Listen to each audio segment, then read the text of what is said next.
Bergerak cepat, Polres Bima Kota akhirnya berhasil menangkap pelaku penusukan terhadap peserta kampanye di kota yang akrab disapa Mbojo tersebut. Adapun pelakunya yakni Ika, 27 tahun. Kapolres Bima Kota AKBP Yuda Pranata menjelaskan, timnya bekerja ekstra keras untuk mengungkap sekaligus menangkap pelaku penusukan tersebut. Sebelumnya Bawaslu Kota Bima telah berkoordinasi dengan pihak kepolisian untuk mendapatkan informasi resmi terkait kematian Rian Ferdiansyah 16 tahun saat kampanye Akbar Kamis 21 November 2024. Selain itu, Bawaslu Kota Bima telah melaporkan secara berjenjang kepada Bawaslu NTB dan Bawaslu RI terkait kampanye yang merenggut nyawa itu.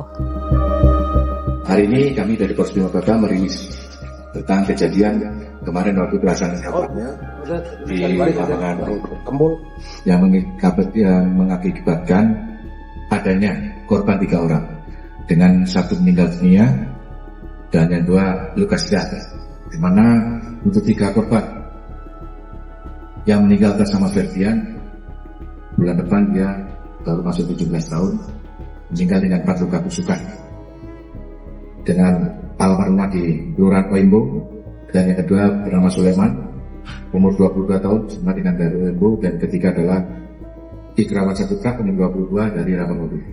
Jadi kronologis kejadiannya, pada waktu kejadian dengar suara musik, semua pada bergoyang, bereforia, terjadi senggolan, dan ada sebagian besar dalam pengaruh miras, akhirnya ada terjadi gesekan.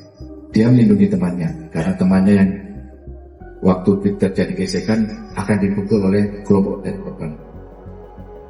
Tetapi sebelum sempat terjadi pemukulan, dia sudah menggunakan pisau dari badannya, sebilah pisau sepanjang sekitar 18 cm. Ini buktinya ya, sengaja bawa dari rumah, alasannya untuk menjaga diri.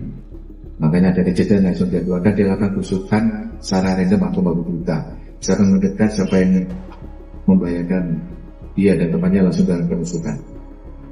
Kejadian ini untuk pelaku dijerat dengan Undang-Undang Perlindungan Anak.